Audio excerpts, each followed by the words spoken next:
ಇನ್ನು ಗದಗದಲ್ಲಿ 4 ಬರ್ಬರ ಹತ್ಯೆಯಾಗಿತ್ತಲ್ಲ ನಿನ್ನೆ.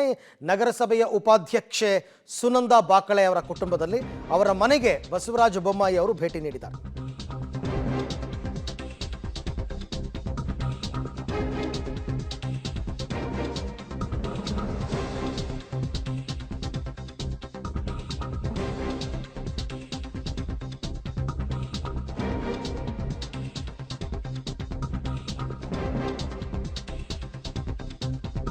ನಗರಸಭೆ ಉಪಾಧ್ಯಕ್ಷೆ ಸುನಂದಾ ಬಾಕಳೆ ಮನೆಗೆ ಬೊಮ್ಮಾಯಿ ಅವರು ಭೇಟಿ ಕೊಟ್ಟಿದ್ದಾರೆ. ಅವರ ಕುಟುಂಬಸ್ಥರಿಗೆ ಸಾಂತ್ವನ ಹೇಳಿದ್ದಾರೆ. ಘಟನೆಯಿಂದ ಬಹಳ ದುಃಖ ಮತ್ತು ಆಘಾತದಲ್ಲಿದ್ದೀವಿ. ಬಾಕಳೆ ಕುಟುಂಬಸ್ಥರು ಸಂಪೂರ್ಣ ದಿಗ್ಭ್ರಮೆಯಲ್ಲಿದ್ದಾರೆ. ದುಷ್ಕರ್ಮಿಗಳಿಗೆ ಕಾನೂನು, ಸರ್ಕಾರ, ಆಡಳಿತದ ಭಯವೇ ಇಲ್ಲ.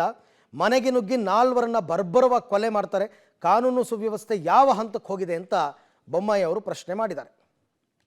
ಸರ್ಕಾರ ಬಂದ ಮೇಲೆ ಸಂಪೂರ್ಣವಾಗಿ ಕಾನೂನು ಸುವ್ಯವಸ್ಥೆ ಕುಸ್ತಿ ಬಿದ್ದಿದೆ. ಯಾರು ಬೇಕಾದವ್ರು ಏನು ಬೇಕಾದ್ ಮಾಡಬಹುದು ಅನ್ನುವಂಥ ಭಾವನೆ ಕ್ರಿಮಿನಲ್ಗಳಿಗೆ ಬಂದ್ಬಿಟ್ಟಿದೆ. ಇದು ಕೇವಲ ಬಾಕಳೆಯವರ ಕುಟುಂಬದಲ್ಲ, ಇಡೀ ಸಮಾಜದ ಪ್ರಶ್ನೆ ಇದೆ ಇದರಲ್ಲಿ. ಇದು ನಮ್ಮ ಕುಟುಂಬ ಅಂತ ನಾವು ಅರ್ಥ ಮಾಡ್ಕೊಂಡು ನಾವು ಇವತ್ತು ಕೆಲಸವನ್ನ ಮಾಡಬೇಕು.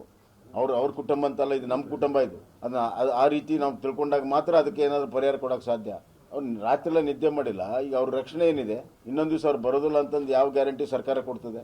ಅವರೆಲ್ಲ ಏನು ಮಾಡಬೇಕು? ಮತ್ತು ಇದೇ ಥರ ಬೇರೆ ಬೇರೆ ಪ್ರದೇಶದಲ್ಲಿ ಆಗುತ್ತೆ. ಇವತ್ತು ನೋಡಿ, ಗದಗ್ನಲ್ಲಿ ಅತ್ಯಂತ ಜನದಟ್ಟಣೆ ಇರುವಂಥ, ಒಂದಕ್ಕೊಂದು ಮನೆ ಹತ್ಕೊಂಡಿರುವಂಥ ಊರಿನ ಮಧ್ಯದಲ್ಲಿರುವಂಥದ್ದಕ್ಕೆ ಅವರು ಧೈರ್ಯವಾಗಿ ಬಂದು ಇದನ್ನು ಮಾಡ್ತಾರಂತಂದ್ರೆ ಏನೋ ದೂರ ಎಲ್ಲೋ ಫಾರ್ಮ್ ಹೌಸಲ್ಲೋ ಎಕ್ಸ್ಟೆನ್ಷನಲ್ಲೋ ಒಂದು ಮನೆ ಇದೆ ಅಲ್ಲ, ಒಂದಕ್ಕೊಂದು ಮನೆ ಓಣಿ, ಜನರು ಪರಸ್ಪರ ಪ್ರೀತಿ ವಿಶ್ವಾಸದಿಂದ ಓಣಿಗಳ ಮಧ್ಯೆ ಬಂದಿದ್ದನ್ನು ಮಾಡಿದ್ದಾರೆ. ಅಂದರೆ ಕ್ರಿಮಿನಲ್ಗಳು ಎಷ್ಟು ಧೈರ್ಯ ಬಂದಿದೆ ನೀವು ಅರ್ಥ ಮಾಡ್ಕೊಳ್ಳಿ. ಎಲ್ಲಿ ಭಯ ಇರಬೇಕು ಅಲ್ಲಿ ಧೈರ್ಯ ಬರ್ತಾ ಇದೆ. ನಾಚಿಕೆ ಆಗಬೇಕು, ಆಡಳಿತ ಮಾಡೋರು ನಾಚಿಕೆ ಆಗಬೇಕು.